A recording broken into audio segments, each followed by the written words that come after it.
여러분 안녕하십니까? C채널 뉴스입니다. 밀실 추진 논란으로 여론의 강한 질타를 받았던 한일 정보보호협정에 대해 정부가 재추진 의지를 꺾지 않고 있습니다. 여론 수렴을 더 거치겠다는 계획인 가운데 정부가 협정 체결을 포기하지 않는 배경은 무엇인지 관심이 커지고 있습니다. 이인창 기자의 보도입니다. 한일 정보보호협정이 국무회의에서 비공개로 처리된 뒤 국민적 반발이 거세자 정부는 협정 체결을 잠정 연기하고 협정을 주도한 관련자들을 문책했습니다. 국가 간 협정, 그것도 일본과의 군사정보 관련 협정에 무리수를 뒀음에도 불구하고 정부는 협정 추진을 포기하지 않는 것으로 확인되고 있습니다. 국회와 협의는 하겠지만 국회 비중까지 필요 없다는 입장도 고수하는 것으로 전해지고 있습니다. 한편 반대 여론은 오히려 더 뜨거워지는 분위기입니다. 무엇보다 일본 역사교과서 왜곡과 독도 영유권 주장, 일본군 위안부 문제 등 반성 없는 일본의 태도와 청산되지 않은 한일 과거사가 영향을 주고 있는 것으로 분석됩니다. 이와 함께 협정 추진 배경에 미국의 의도가 개입된 것이라는 의혹도 이러한 반대 여론에 일조하고 있습니다. 실제 한국기독교교회협의회와 한국기독교장로회는 협정 반대 성명서에서 이번 협정은 한미일 삼각동맹 일환으로 협정 배경에 중국을 견제하고 포위하려는 미국의 아시아 태평양 전략이 근거하고 있는 것 아니냐는 의혹이 크다고 밝힌 바 있습니다. 이 문제는 단순히 한국과 일본의 정보와 군사 기밀을 공유한다는 차원이 아니라 크게 보면 미국의 대아시아 전략과 깊이 연관이 돼 있다고 보여지거든요. 정부는 이런 의혹에 대해 미국이 협정 체결을 요청한 적은 없다고 반박하고 있지만 협정 반대 단체들은 여전히 의혹의 눈초리를 거두지 않고 있습니다. 시민평화포럼, 참여연대 등 단체가 공동 주최한 한 토론회에서 발제자들은 일본과 우리나라와의 군사동맹 강화에는 미국의 의도를 배제할 수 없다고 주장했습니다. 특히 일본이 10조 엔을 투입해 참여하고 있는 미국의 MD 미사일 체계를 위해 한일 정보보호협정은 필수 조건으로 여겼을 것이라고 분석했습니다. 정보 공유를 통해 한국이 MD 체계에 자연스럽게 편입될 수 있고 이를 근거로 미국과 일본은 한반도 유사시 적극 개입할 수 있다는 것입니다. 또 군비 축소 계획을 가지고 있는 미국이 아시아 영향력 약화를 우려하면서 이번 협정을 통해 한미일 삼각동맹을 강화하겠다는 의도로 보고 있다는 분석도 있었습니다. 아주 원활하고 신속한 대응을 위해선 한국이 이들 지역을 방어하는 데 있어서 기여를 해야 된다. 이런 그 논리를 오래전부터 펴왔죠. 그럼 이들 지역에 대한 현실적인 그 유사시의 위협은 탄도미사일이 되겠죠. 미국과의 동맹을 강화하면서 미국이 갖고 있는 아시아에서의 징벌자 또는 어떤 군기반장의 어떤 그 역할의 일부를 일본이 떠안게 되는 거죠. 거기에 이제 한국이 뒤따라가는 형국으로. 전문가들은 그러나 이 같은 방식의 한미일 군사동맹 강화는 오히려 아시아의 군사적 긴장감을 증가시키고 한반도가 군사적 충돌의 장이 될 수 있다는 점에서 우려를 낳고 있다고 분석했습니다. 또 군대 보유와 자위권 행사를 제한하고 있는 일본의 평화헌법 구조의 개헌 명분이 될 수 있다는 점도 염려했습니다. 한일 정보보호협정 찬성 측은 협정 체결이 발전적 한일 관계를 위해 필요하다고 주장하고 있습니다. 하지만 잘못된 정책으로 한반도가 외세의 전장이 됐던 역사를 기억한다면 한일 정보보호협정이 그 단초가 될 수 있다는 경고를 간과해서는 안 될 것으로 보입니다. C채널 뉴스 이인창입니다. 한편 한일 정보보호협정 논란에 대한 책임으로 사퇴 압력을 받고 있는 김성환 외교부 장관이 국회에 출석해 협정 체결 비공개 처리에 대한 상세 보고를 받지 못했다고 해명했습니다. 김 장관은 국회 외교통상통일위원회 전체 회의에 참석해 협정을 비공개 안건으로 처리할 당시 대통령의 중남미 방문을 수행하고 있었다며 대통령에게도 보고가 안 된 것으로 안다고 전했습니다. 또 협정 체결을 국무회의의 비공개 안건으로 상정하자고 제안한 것이 청와대와 외교부 중 어디냐는 질문에는 부처 간 협의를 거친 것이라고 답했습니다. 협정 명칭 변경에 대해서는 가서명까지 군사정보보호협정이었으나 군사동맹 오해를 줄 수 있어 일본에 군사를 삭제하자고 제의했다고 설명했습니다. 김 장관은 중국 정부의 한일 간 협정 진행 상황을 전했고 6월 하순 중국과의 협정 체결을 제안했다고 밝혔습니다. 원자력안전위원회의 고리원전 1호기 재가동 승인을 둘러싸고 환경단체들의 반발이 확산되고 있습니다. 이런 가운데 일본 원자료 전문가 이노 히로미츠 교수가 고리 1호기에 대한 견해를 밝혔는데요. 중증 동맥경화증 환자와 같다고 진단했습니다. 서정민 기자입니다. 고리 1호기는 발전소 내부 재료가 취약해 매우 위험한 상태다. 일본 원자로 전문가 이노 히로미츠 교수가 밝힌 고리 원전 1호기에 대한 평가입니다. 환경운동연합과 탈핵 에너지전환 국회의원 모임이 공동 주최한 토론회에서 이노 교수는 일본 노후 원전인 겐카이 원전과 대한민국 고리 원전 1호기를 비교 분석하며 고리 원전 폐로 확보가 시급하다고 강조했습니다. 이노 교수는 핵 발전소 내부의 강철이 파괴되는 취화 현상은 핵 발전 과정 중 발생한 중성자에 의해 원자 배열 부분이 결손되기 때문이라고 강조했습니다.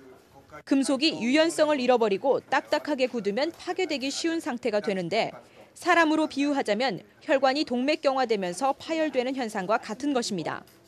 이노 교수에 따르면 고리 원전 1호기는 가동 전 취하될 수 있는 온도가 영하 23도였습니다.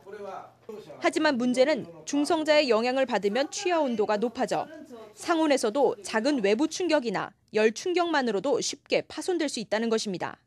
특히 자연재해 등 비상시에 핵연료가 녹는 것을 방지하기 위해 비상노심 냉각 장치를 가동하면 원자로 안팎의 큰 온도 차이로 원자로가 급격히 파괴될 수 있습니다. 때문에 강철의 중성자 조사 취하가 원자로 안정성에 매우 위협을 주고 있다고 이노 교수는 분석했습니다. 이와 같은 현상에도 불구하고 고리 원전 1호기는 가동한 지 1년이 되면서 중성자 영향을 받아 파괴되기 쉬워지는 온도, 즉 취성화 천이 온도가 82.8도까지 높아졌고 마지막 측정한 1999년에는 107.2도까지 올라간 것으로 분석됐습니다. 이에 이노 교수는 일본의 경우 100도 이상 올라간 곳은 단 한 곳도 없으며 일본 노후 원전인 겐카이 원전이 98도까지 높아져 논란이 됐다고 강조했습니다. 79年、1年運転から1年後に82度という非常に高い温度になっているので、まず非常に驚いています。 또한 고리 원전 1호기는 원자로 압력 용기가 견딜 수 있는 최대 흡수 에너지 부분에서도 낮은 수치를 기록한 것으로 보고됐습니다. 샤르피 충격 시험을 통해 확인한 결과 대부분의 핵 발전소가 가동 초기에 100줄인 것에 비해 고리 1호기는 가동 전부터 90.4줄로 낮았으며 1년 만에 65줄로 떨어졌다는 것입니다. 丈夫なエネルギーが65、68より下がれば非常に危険だということで、日本では再テスト試験をしなきゃならないことになってますが 이에 대해 고리 1호기 압력 용기 건전성 시험을 담당한 이봉상 박사는 압력 용기가 취성화되면 유리처럼 깨진다는 것은 잘못 알려진 사실이라며 샤르피 충격 시험보다 정밀 평가인 파괴 인성 시험에서는 안전 기준에 부합했다고 반박했습니다. 고리 1호기 같은 경우에 이제 가장 문제가 되는 게 어퍼 쉘프 에너지가 68줄 밑으로 가면은 법에 의해서 상세 평가를 하라고 돼 있습니다. 그래서 그 상세 평가를 한 것이 이 프랙처 터프니스 테스트고요. 계속해서 고리 원전 1호기 안전성 의혹이 확산되고 있는 가운데 이노 교수는 추가 검사에서 더 좋은 결과가 나온다는 것은 데이터 수정 의구심을 품을 수밖에 없다며 거듭 시험 자료 공개를 요구했습니다. C채널 뉴스 서정민입니다. 19대 국회의원 중 41%인 123명이 국회 등원을 기념해 장기기증 서약에 동참했습니다. 사랑의 장기기증 운동본부는 지난 4월부터 19대 국회의원을 대상으로 사후 각막기증 등록 캠페인을 펼쳐왔습니다. 그 결과 국회의원 123명이 장기부전 환자들에게 장기기증을 서약했다고 밝혔습니다. 이날 서약식에 참여한 국회의원들은 새누리당 서상기, 김기선, 윤명희 의원 등이며 민주통합당은 강기정, 유인태, 유기홍 의원 등입니다. 박진탁 본부장은 장기기증 서약에 동참한 의원 123명이 앞으로도 장기기증 운동을 위해 적극적인 홍보 활동을 해주리라 믿는다며 국회의원들의 나눔의 행보에 더 많은 이들이 참여하길 바란다고 밝혔습니다. 교계단체들이 종교자유정책연구원의 기독교 편향 문제에 대처하기 위해 초교파 연합대책기구를 설립하기로 했습니다. 지난 국가인권위원회 방문 이후 결성된 대책기구 모임을 확대 강화하겠다는 계획입니다. 한국장로교 총연합회, 미래목회포럼, 한국교회 언론회 등 교계연합기구와 교단 관계자들은 모임을 갖고 종자연대책 한국기독교연합을 설립하기로 결정했습니다. 한장총 사회인권위원장 박종원 목사는 국가인권위원회가 그동안 기독교계를 공격한 종자연과 용역 계약을 체결한 것은 현저하게 부당한 종교 편향 행위라고 강조했습니다. 따라서 종자연의 용역을 맡긴 국가기관의 정책을 개선하려면 기독교계가 힘을 모아야 한다며 설립 배경을 설명했습니다. 종자연 대책 한국기독교연합은 아직 설립 일정에 대해 구체적으로 논의된 바 없으며 다음 주 한국기독교교회협의회 등과 함께 설립 준비 모임을 갖겠다고 밝혔습니다. 한국방송광고진흥공사 코바코 이원창 사장이 뉴미디어의 발전 방향에 맞춰 IPTV 등 뉴미디어 광고 시장 확대를 위해 노력하겠다고 밝혔습니다. 코바코 이원창 사장은 한국디지털미디어 산업협회 코디마가 마련한 간담회에서 미디어 시장 환경 변화에 따른 광고 시장 확대와 발전 방안을 논의하며 이같이 밝혔습니다. 이 사장은 코바코가 지난 5월 한국방송광고진흥공사로 새롭게 출발했다며 IPTV와 위성, 케이블의 광고 시장 활성화를 위해 더욱 노력해야 할 책임이 주어졌다고 전했습니다. 이 사장은 IPTV가 상용 서비스를 개시한 이후 3년 4개월 만에 가입자 500만 명을 돌파했다며 이는 IPTV가 지속적으로 성장 발전하고 있다는 지표라고 전했습니다. 아울러 이 사장은 코바코가 기존의 방송 시장에 국한되지 않고 해외 광고 수주 등을 통해 광고 시장 확대에도 힘쓰겠다고 밝혔습니다. 이와 함께 이 사장은 광고 산업 진흥과 활성화의 일환으로 소비자 행태, 광고 효과, 광고 경기 예측 조사 방법 등을 진행하고 있다며 정확한 결과를 도출하기 위해 IPTV가 더욱 협력해 줄 것을 당부했습니다. 수단 정부가 남수단 독립 이후 교회에 대한 탄압을 이어가고 있습니다. 최근 교회 건물 2곳을 파괴하고 가톨릭교회 소속의 학교 3곳을 몰수했습니다. 오픈도어 선교회에 따르면 지난달 중순 수도 카르툼에서 정부 도시계획과 관리들이 성공회의 성요한교회 등을 불도저로 파괴했다고 전했습니다. 철거 예정 소식을 접한 교회들은 정부가 위협을 가하지 말고 지역교회에 땅을 할당해달라고 요구했으나 거절당한 것으로 알려졌습니다. 2달 전 이 지역에서는 순복음교회 건물이 파괴된 바 있습니다.